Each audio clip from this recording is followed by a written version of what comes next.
नमस्कार श्रोताओं, हमारे चैनल में आपका स्वागत है। आज मैं आपको एक ऐसे शातिर चोर की कहानी सुनाऊंगा। एक बुद्धिमान चोर जिसे चोर को राजा भी नहीं पकड़ पाया, ऐसे चोर की कहानी सुनाऊंगा, क्योंकि ये वास्तव में बुद्धिमानी की कहानी है। आपको इससे कोई गलत शिक्षा नहीं मिलेगी, क्योंकि बुद्धिमानी का काम किया था चोर ने। क्योंकि चोर के पास कितना दिमाग होता है, मगर इस चोर का दिमाग कंप्यूटर से भी तेज चलता है। उसी चोर के बारे में मैं आपको आज बताऊंगा। श्रोताओं, एक नगर था, एक राज्य था श्याम नगर। वहां का राजा हुआ करता था श्याम सिंह। उसी राज्य में एक सेठ जी थे जिनका नाम था रुकुम सिंह। रुकुम सिंह का एक बेटा था जिसका नाम था ध्यान सिंह। रुकुम सिंह ध्यान सिंह एक जाति से बनिया थे, मगर सिंह लगाते थे। और रुकुम सिंह सेठ जी की एक दुकान थी, बहुत अच्छी दुकान चल रही थी, व्यापार करते थे, क्योंकि बनियों का काम होता है व्यापार करना। और उनका एक बेटा था जो ध्यान सिंह, उससे वो कहते थे, बेटा मेरे हाथ बटाओ, मेरे संग दुकान में बैठो और दुकान को चलाओ। मगर वो बेटा कभी दुकान पे नहीं जाता था, ना अपने पिताजी की वो बात को मानता था। समय बीतता गया, पिताजी वृद्ध होने को आ चुके थे। पिताजी ने अपने बेटे ध्यान सिंह की शादी कर दी। अब बेचारे जो पिताजी थे वो बुजुर्ग हो गए, उन्होंने अपनी दुकान नहीं चला पाई और वो घर पे रहने लगे। जब घर पे रहने लगे, बेटा ध्यान सिंह वो छोटी मोटी चोरी करता था और उसका उसी में दिमाग चलने लगा। जब उसी में उसका दिमाग चलने लगा था, फिर वो बहुत परेशान रहने लगे थे सेठ जी। एक दिन उस बेटे ने, ध्यान सिंह ने सोचा कि चलो आज कहीं चोरी करी जाए, कहीं बाहर चल के। जब सेठ का बेटा ध्यान सिंह बाहर निकला तो उसने देखा एक राजा का महल था। वो राज्य में श्याम सिंह जो राजा थे, उनका महल था 11 मंजिला। जिसका महल 11 मंजिल था, उस पे सोने के 7 कलश लगे हुए थे। ऊपर जो भुजंग होते हैं, जो मंदिर के ऊपर कलश लगे होते, उसी प्रकार से उनके महल 11 मंजिल महल के ऊपर कलश लगे हुए थे। श्रोताओं, उसके मन में आया कि मुझे इस कलशों को चोरी करना चाहिए, जिससे मैं अपने जीवन में सुख की नींद जी सकूं। श्रोताओं, अगर आपको मेरी कहानी अच्छी लग रही है तो प्लीज चैनल को सब्सक्राइब जरूर करें। जब उसके मन में यही दिमाग चलने लगा, फिर उसके बाद में उसने सोचा कि इसमें कैसे दिमाग लगाया जाए, क्योंकि एक जो किला था, ये महल था, ये पत्थर का था और चारों तरफ इसमें कोई सपोर्ट नहीं थी और चारों तरफ बहुत ही पहरा था कि कलश को उतारना भी मुश्किल था। फिर चारों तरफ जो सेठ का बेटा होता है वो घूमता है, जिसका नाम होता है ध्यान सिंह। वो पीछे जो महल था, पीछे जो किला था, बैक में वो जंगल से घेरा हुआ था। उसने पीछे देखा, दिमाग लगाया और वो तुरंत वहां से लौट कर आया घर पे और घर से एक लोहार की दुकान पर गया, जहां लोहा का पीटने का काम होता था। उस लोहार से उसने कहा कि मुझे 200 कीले दे दो और उसमें धार लगा दो, नुक बना दो और एक हथौड़ा दे दो। जब वो सेठ का बेटा ध्यान सिंह हथौड़ा को लेकर और उन कीलों को लेकर अपने घर पे आया, जब रात के 12 बजे, तब उसने एक थैला उठाया और लेके चल दिया उसी राजा के किला के पास। जब राजा के किला के पास पहुंचा, उसने पीछे देखा और पत्थर लगे हुए थे, उस किले में पत्थरों में दराजें थीं। उसने वो कीला ठोकना चालू कर दिए। नुकीले कीले ठोकते ठोकते ठोकते ठोकते वो 11 मंजिल तक पहुंच गया और वो कीलों के रास्ते चढ़ते हुए उसने कलश को खोलकर अपने कमर से बांध लिए और उतरता चला आया। श्रोताओं, जब वो उतर रहा था तो वो कीले जैसे ही उसने गाड़ी थी, वो कीले भी अपने साथ में उखाड़ लेता था और थैले में रखी कीले और अपने कलश को बांधकर अपने घर पे लाके, क्योंकि वो शातिर चोर था, बुद्धिमानी चोर था, उसने कुआं खुदवा रखा था। कुएं में कलश रख के और उसके ऊपर मार्बल भी डाल दिया था। श्रोताओं, जब उधर प्रातः काल हुआ तो राजा ने देखा, राजा को खबर मिली कि मेरे महल से जो 11 मंजिल महल से कलश की चोरी हो गई। मगर कलश चोरी कैसे हुए जब इतना पहरा लगा है? तब पहरेदारों से पूछा कि चोर किधर से आया? कि महाराज मैं तो सारी रात मैंने पहरा दिया मगर चोर का कहीं पता नहीं लगा। कैसे हुआ चोर? तो राजा ने सोचा कि चोर का पता निकालना बहुत जरूरी है, नहीं तो कोई और की भी घटना का वो अंजाम दे सकता है। उधर राजा ने फिर से 7 कलश मंगा के फिर उसी के ऊपर लगा दिए और कहा अब चोर दोबारा फिर आएगा। फिर राजा के उसके सेठ जी के बेटे ध्यान सिंह को खबर मिली कि राजा ने दोबारा कलश लगवा दिए हैं, इन कलशों को फिर से चुराया जाए। जब इन कलशों को दोबारा फिर से चुराया जाए, फिर वही सेठ का बेटा ध्यान सिंह फिर से वो उन्हीं कीलों को लेके आया और फिर से वो कीले गाड़ने लगा और ऊपर चढ़ के उसने उस तरीके से 11 मंजिल के ऊपर पहुंचकर, इमारत के किले के ऊपर पहुंचकर उन कलशों को उसने फिर खोलकर अपनी कमर से बांधकर फिर उतर आया। फिर उसने उसे कुएं में डालकर और मार्बल ऊपर से बिछवा दिया, उसे किसी का पता भी नहीं लगा।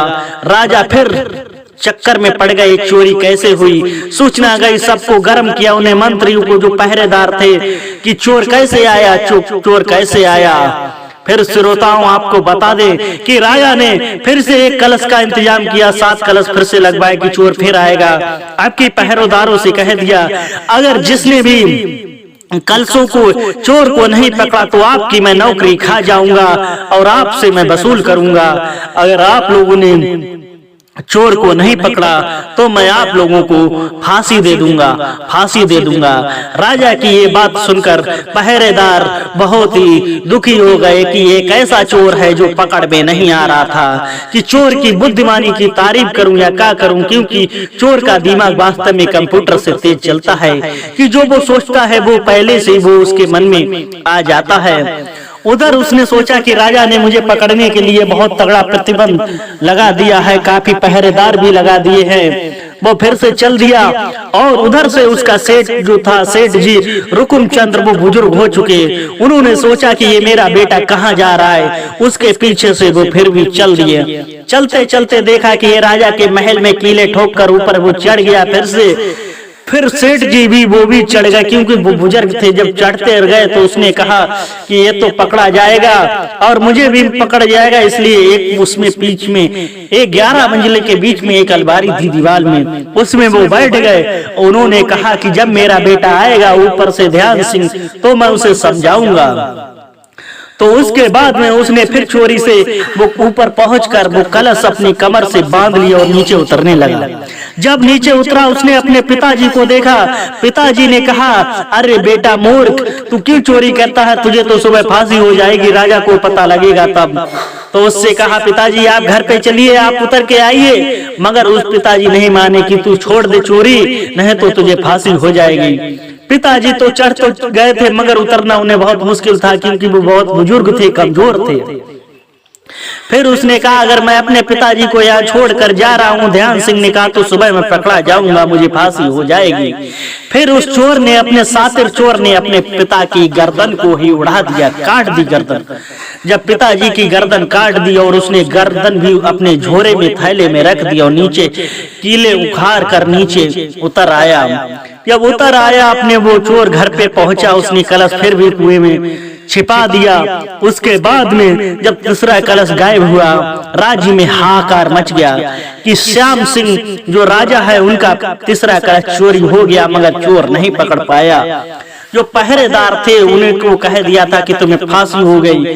फिर उसके बाद में चारों तरफ जब चोर को महल तलाशा और महल के चारों तरफ देखा कि चोरी हुई तो कैसे हुई, चोरी हुई तो कैसे हुई, चोरी हुई तो कैसे हुई। फिर देखा कि उस पे कीलों के निशान है, कीलों के रास्ते चोर ऊपर गए। तो चोर ने उस अलमारी में देखा कि एक डेड बॉडी पड़ी है, तो उसकी गर्दन कटी हुई है, उसकी डेड बॉडी पड़ी हुई है, गर्दन कटी हुई है। उसे उतारा और कहा कि ये चोर ही है। अगर ये बुजुर्ग ने किसी को मारा होगा तो वास्तव में इसे चोर को पता होगा। अब इसके लिए क्या करना चाहिए? राजा ने कहा अपने गुप्तचरों को भेजो कि कौन से घर में कौन रोता होगा, जो रोता होगा समझ लो उसी घर का ये आदमी, ये व्यक्ति है, ये बुजुर्ग है। फिर राजा ने घर घर में भिजवाया, मगर वो सेठ का लड़का बहुत चालाक था और जो चोर था ध्यान सिंह वो बहुत चालाक था। उसने अपनी चालाकी से जो पिताजी की गर्दन झोरे में रखी थी अपने घर वालों को नहीं बताया, अपनी पत्नी को नहीं बताया, क्योंकि उसके घर में कोई रोता ही नहीं। तो सेठ जी के जो थे गुप्तचर राजा के, वो राजा के पास आए कि हे राजन, कोई हर की प्रजा में कोई नहीं रो रहा है, सब कुछ सही से चल रहा है। फिर राजा ने कहा ऐसा कैसे हो सकता है, इसके लिए एक जुलूस निकाला जाए और इसको जुलूस में आगे डाला जाए और निकाला जाए, जो होगा वो खुद ही रोता हुआ आएगा और रोएगा। जब जुलूस निकाला गया था, उधर जो सेठ का बेटा था जिसने अपने पिता की गर्दन काटी थी, उसका नाम था ध्यान सिंह, वो बहुत चालाक था। उसने बाबा जी का रूप बना के और मतलब जैसे बुजुर्ग बन के फटे पुराने कपड़े पहनकर एक ठेला लिया और उसमें सेब लगा दिए, सेब बेचने लगा। जब वो सेब बेचते बेचते और उसे पता था कि मुझे अपने पिताजी के लिए रोना तो जरूर है, मगर मैं रोऊंगा तो मुझे राजा फांसी की सजा सुना देगा।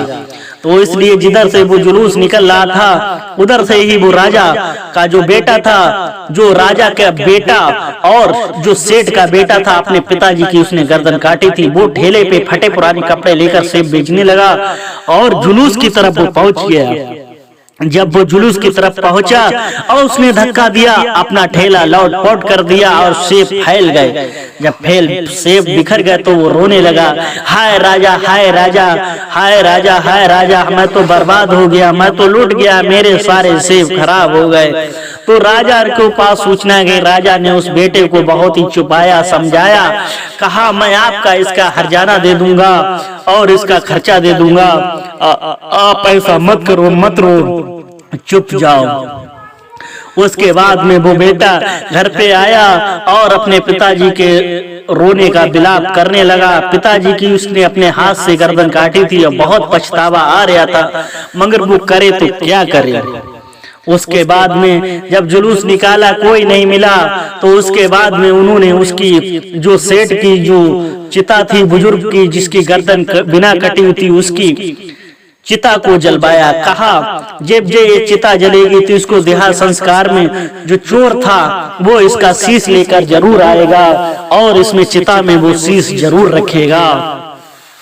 तो राजा ने उसका अंतिम संस्कार करने की व्यवस्था करी और अंतिम संस्कार करने के लिए शमशान घाट पे ले जाकर पहुंच गए। जब वहां पर पहुंच गए और उसके बाद में वहां पर आग लगा दी और 4 सैनिकों को वहां पर तलाश कर दिया। तलाक मतलब वहां की सुरक्षा में लगा दिया, उस डेड बॉडी की सुरक्षा में लगा दिया, उस चिता की सुरक्षा में लगा दिया। उधर से बेटा बोला कि मेरे पिताजी की जो गर्दन है अब मुझे उसे भी चिता में जलाना चाहिए, नहीं तो मेरे पाप अधूरे रह जाएंगे, मेरे कर्म अधूरे रह जाएंगे, मैं क्या करूं। फिर जो सेठ का बेटा था ध्यान सिंह, वो बहुत चालाक था, बोला मुझे तो गर्दन उसी चिता में जलानी चाहिए, क्योंकि मेरे पिता का जो शरीर है उसका अंतिम संस्कार कायदा में तो मुझे ही करना चाहिए थे, मगर क्या करूं, मुझे तो वहां पहुंचना ही चाहिए। फिर उसने एक क्या दिमाग लगाया, क्योंकि जो चोर होते हैं उनका दिमाग आपको पता है बहुत तेज चलता है, कंप्यूटर से भी तेज चलता है।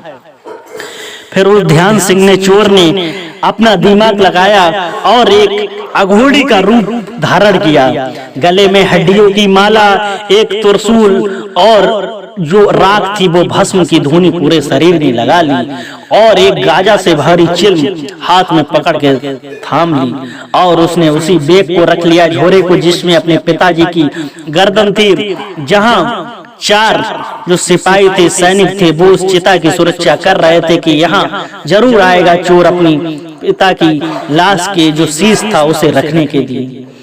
जब वो ध्यान सिंह उस चिता के पास पहुंचा, सैनिकों ने कहा कहाँ जा रहे हो? उसने कहा जय शंकर। अघोड़ी ने कहा जय शंकर। अरे बाबा, अरे बच्चों, मैं एक चिलम पीता हूँ, आज कई दिन हो गए कोई इस इस राज्य में कोई मरा नहीं, इसलिए मैं चिलम इसी चिता में लगाकर पीऊंगा, क्योंकि मैं चिता में लगाकर पीऊंगा चिलम को। एक गाजा की चिलम है, मैं घोड़ी हूँ, मैं घोड़ी हूँ। सैनिकों ने कहा इसमें क्या बात है, आप नहीं तो अगर आपने मुझे मना किया तो मैं तुम्हें श्राप दे दूंगा, तुम भस्म हो जाओगे, इस चिता में ही समा जाओगे। वो चोर था, उसका दिमाग इतनी तेज चलता था क्योंकि वो शातिर चोर था। जब वो घोड़ी का रूप बना के चिलम भरने को, एक तो उसका बहाना था चिता के पास जाने को। जब वो चिता में पहुंचा, उसने अपने पिता की जो शीश कटा हुआ था वो उसमें चिता में रख दिया और शीश भी जल गया। अब वो चला आया अपने घर पे। दूसरे दिन को जब सुबह हो तो राजा पहुंचे कि देखो, जब वो जो राख होती है उसे ढकेला जाता है, नदी में सिराया की जाता है। तब राजा ने कहा इसमें देखो क्या हुआ। जब राख को देखा गया तो उसमें दांत भी मिले। कहा ये बताओ इसमें कौन आया था, इसमें जब शीश नहीं था, अब तो जो शीश आ गया तो इसमें दांत भी हैं। तो सैनिकों ने कहा कि हे राजन, एक अघोड़ी का रूप धारण करके आया था, उसने कहा मैं तुम्हें श्राप दे दूंगा, मुझे धूनी से चिलम भरनी है चिता की राख से। तो राजा जो श्याम सिंह बोले कि ये तो चोर बहुत शातिर है, इसे तो पकड़ना बहुत ही जरूरी है। उसके बाद में, क्योंकि राजा का काम होता है प्रजा की रक्षा करना, अगर प्रजा सुख है, खुशी है तो राजा सबसे पहले खुश है। फिर राजा ने क्या कहा कि चोर को कैसे पकड़ना चाहिए।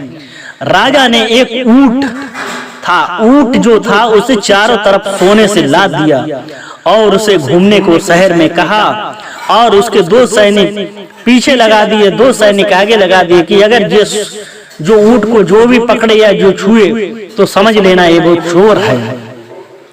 मगर चोर ध्यान सिंह को ये बात का जब पता लगा, क्योंकि चोर था वो बहुत शातिर था और बहुत दिमागदार था, बहुत चालाक था, उसका दिमाग बहुत कंप्यूटर से भी ज्यादा तेज चलता था। उसने देखा कि ऊंट जा रहा है चारों तरफ से। जब ऊंट चलते चलते सेठों की गली में पहुंचा, क्योंकि वो माना हुआ पहले से ही सेठ था, मगर उसको तो एक लत लग चुकी थी चोरी करने की। तब उसने देखा कि उसका जब घर था उधर 4-5 रास्ते जाया करते थे और सेठ जी का घर भी उधर था। जब उसने देखा ऊंट उसकी तरफ पहुंचा तो उसने इधर से उधर सैनिक आगे हो गए, थोड़े 2 सैनिक पीछे हो गए, तो ऊंट को पकड़ के ले गया। अपने एक कुआं था, कुआं खुदवा रखा था, क्योंकि जो चोर होता तो वो अपने पहले से ही इंतजाम सारे कर लेता। जब वो सारा इंतजाम उसके ऊंट के कान नाक काट के और कुएं में ढकेल दिया और सारा सोना चांदी ले लिया। लिया नहीं, वो कुएं में ही था। और फिर उसने उस पे मार्बल डाल दिया। उसके बाद में जब ऊंट का कहीं पता नहीं लगा तो कहा राजा ने कि ऊंट मेरा कहाँ है ऊंट। तो सैनिक बोले ऊंट तो अभी यही था, क्योंकि उस पे 4-5 रास्ते थे, तो ऊंट को किधर ढूंढा जाए। जब घर घर में देखा तो अरे ये तो सेठ के घर हैं, बनियों के घर हैं, इनमें फिलहाल कौन चोरी कर सकता है, किसमें इतनी हिम्मत है जो चोरी कर सकता है। जब देखा, क्योंकि चारों तरफ, क्योंकि सेठ के जो लड़का था ध्यान से, उसने घर पे तो मार्बल लगा रखा था वैसा ही, तो उसे पकड़ता कौन ध्यान सिंह को। जब देखा उसे कौन पकड़ेगा। उसके बाद में चोर पकड़ने में नाकाम हुए राजा, और राजा को चोर ने, जो शातिर चोर था, उसने राजा की नींद को हराम कर दिया। अब दिन रात राजा यही सोचते थे कि चोर को कैसे पकड़ा जाए, चोर को कैसे पकड़ा जाए, क्योंकि चोर का तो दिमाग कंप्यूटर से तेज भी चलता है। और इसके बाद में फिर उधर क्या हुआ, राजा ने दूतिन बुलवाई कि कहा ये सबसे श्रेष्ठ दूती कौन है। तो दूती बोली कि सबसे श्रेष्ठ मैं हूँ, मैं आपके ऊंट का पता लगाऊंगी। जब दूती ने ये बात सुनी, वो दूती एक नटनी का रूप बना के डंडा लेके घर घर जाती है, भीख मांगती है। भीख मांगने का तो उसका बहाना है, वो तो ऊंट का पता लगाती थी। एक दिन वो चलते चलते उसी सेठ के घर पे पहुंच गई और कहा कि हे बहन, मुझे खाने के लिए रोटी दे दो। जब उसने कहा खाने के लिए रोटी दे दो, फिर उसकी जो पत्नी थी, जो ध्यान सिंह की बीवी थी, चोर शातिर चोर की बीवी थी, उसने खाने को रोटी दे दी और खा लिया। और फिर उसके रोके फरियाद कर रही है कि बहन मेरा पति बहुत बीमार है, अगर आप ऊँट का मुझे कान एक दे दो तो मेरे पति की जान बच जाएगी। बहन, मेरे पति की जान बच जाएगी। बेचारी जो सेठ के लड़के की पत्नी थी, ध्यान सिंह सातिर चोर की पत्नी थी, उसे दया आ जाती थी। उसने एक कान काटा, उसे दे दिया। मगर चोर का तो दिमाग बहुत तेज चलता था, क्योंकि चोर बहुत चालाक था।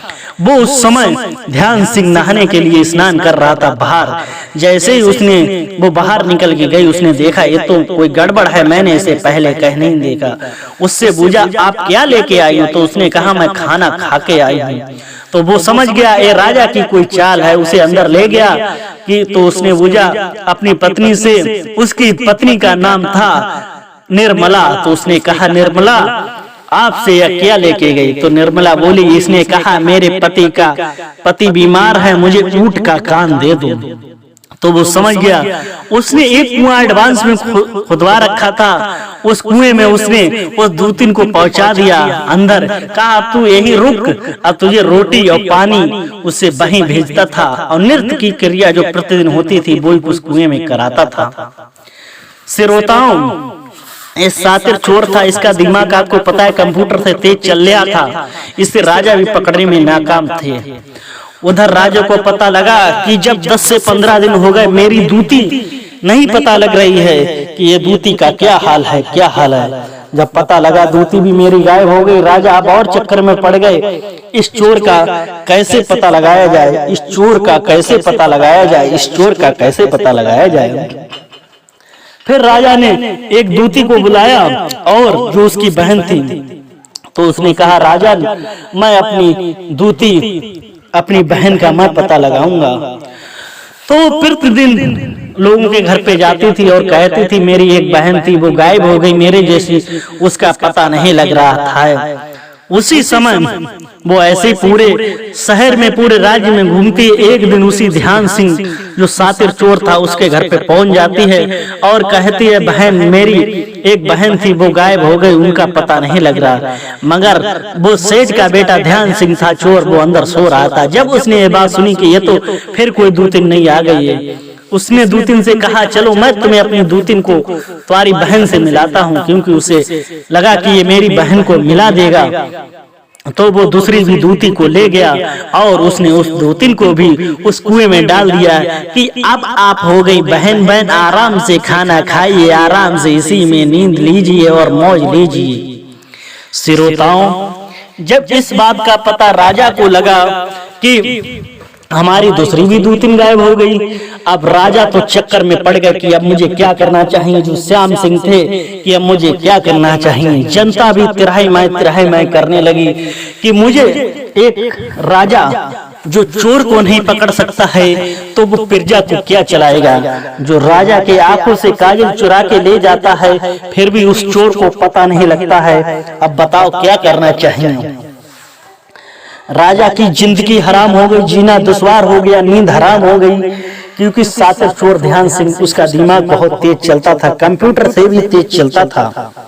राजा ने पूरे शहर में घोषणा करवा दी, अगर जो भी चोर हो मैं उसकी चोरी अपनी स्वीकार करता है तो मैं उसे कोई भी सजा नहीं दूंगा और अपना आधा राज्य पाट उसे दे दूंगा। जब गांव-गांव में, शहर में डुगडुगिया पिटवा दी कि मतलब राजा की घोषणा, जिसने भी चोरी की हो हम उसे मारेंगे नहीं, फांसी नहीं देंगे, उसे मुंह मांगा इनाम देंगे और उसे आधा राज्य पाट देंगे, वो अपनी चोरी स्वीकार कर ले। अब ये बात सुनकर जो शहर के बड़े बड़े नामी चोर राजा के पास पहुंचने लगे और राजा से कहने लगे कि मैंने तुम्हारी चोरी की, मैंने तुम्हारे कलश चुराए। फिर राजा कहता है कि तुमने मेरे कलश चुराए, मुझे माल बरामद कराओ। तभी चोर पीछे हट जाते हैं और ऐसे वो जितने चोर आते थे सबको जेल में डलवा देता था राजा। उसके बाद में जब सब चोर जेल में पहुंच गए, एक दिन वही सेठ का बेटा वो अच्छे से कपड़े पहन के और राजा के दरबार में पहुंचता है और कहता है, राजा मैंने आपकी चोरी की, मैंने आपकी चोरी की। राजा कहते हैं, अरे तुम एक सेठ के बेटे हो, एक बनी के बेटे हो, तुम व्यापार करते हो, तुम कैसी चोरी करते हो? तुमने नहीं की। राजा के बेटे को भगा दिया, उसके सेठ के बेटों को भगा दिया जाता है। ध्यान सिंह चोर को भगा दिया जाता है, दूसरे दिन भी जाता है और दूसरे दिन को उसके मंत्री, राजा के जो मंत्री थे, पहरेदार थे, वो भगा देते हैं। ऐसे ही करके वो 4-5वें दिन वो फिर से गया राजा के पास, कहा, हे राजन, मैंने ही आपकी चोरी की है। तभी राजा के मंत्री बोले, रोज आता है, हो सकता है कि इसी ने आपकी चोरी की हो, इसलिए इससे पूछना चाहिए। तो राजा के ने पूछा उससे कि हे ध्यान सिंह, आप बताइए, आपने मेरी चोरी की? तो बोला, राजा, मैंने ही आपको चोरी की और आपके कलश मैंने ही चुराए और जो डेड बॉडी मिली थी वो मेरे पिताजी की थी। जब आपने उनकी लाश को जुलूस में निकाला था तो मैं अपने पिताजी के लिए मैंने अपने ठेला लगा के अपने सेब, वो तो एक मेरा बहाना था, मैंने सेब तो जानबूझ के फेंके थे और मैं रोया था। आपने मुझे 50 रुपए भी दिए थे, मेरे ही वो पिताजी थे। जब आपने उनकी चिता जलाई थी, कहा था इस पे शीश जो रखने आएगा उसी को पकड़ा जाएगा। मुझे पता था कि मैं पकड़ा जाऊंगा, इसीलिए मैंने अघोड़ी का भेष बनाया और वहां चिलम का भरने के लिए गए और वहां मैंने अपनी शीश की गर्दन रख दी। तो बोले राजन के लग रहा है ये तो सच बोल रहा है। फिर बोले, तो राजा बोले कि मेरा ऊंट कहाँ? कि आपका ऊंट मेरे पास सुरक्षित है, आप मेरे घर पे जाइए और फला फला जो कुआं है उसके नीचे खुदवाइए, उसमें आपका ऊंट मृत अवस्था में पड़ा हुआ है। फिर उसके बाद राजा ने कहा, मेरी जो दूतिन थी दो, वो कहाँ है? राजा ने कहा, वो भी आपकी दोनों दूतिन सुरक्षित हैं, जाइए। फौरन राजा ने सेनापति और अपने मंत्री भेजे, दूतिन को भी निकाला और जो ध्यान सिंह था उसने कलश निकालकर और सारा सामान राजा को बरामद करवा दिया। राजा चोर की प्रशंसा से बहुत खुश हुए और उसे बधाई देने लगे। तो राजा उसे आधा राज्यपाट देने लगे अपनी कहे मुताबिक, वचन के मुताबिक। फिर ध्यान सिंह चोर ने कहा, ये तो राज्यपाट चलाने का काम राजा का है, मेरा तो काम व्यापार का है। मुझे राज्यपाट आपका नहीं चाहिए, मुझे आप अपने यहाँ एक छोटा सा कोई पद दे दो, इसी में मैं खुश हूँ। तो राजा ने उसे अपने यहाँ सेनापति पद पर नियुक्त कर दिया और उसने हमेशा के लिए उसी दिन से चोरी से इस्तीफा दे दिया। ये था ध्यान सिंह चोर, जो कंप्यूटर से तेज उसका दिमाग चलता था और उसने कभी चोर पकड़ी नहीं, चोर को राजा भी नहीं पकड़ सके। ऐसा चोर जिसका दिमाग कंप्यूटर से तेज चलता था, क्योंकि जो चोर होते हैं अपने पकड़ने का इंतजाम वो पहले से सारी व्यवस्था कर रखते हैं।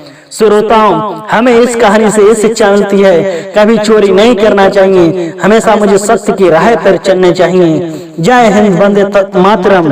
फिर मिलते हैं एक नई वीडियो के साथ। प्लीज चैनल को सब्सक्राइब जरूर कर दें, आपको अगर ये मेरी छोटी सी कहानी अच्छी लगी हो।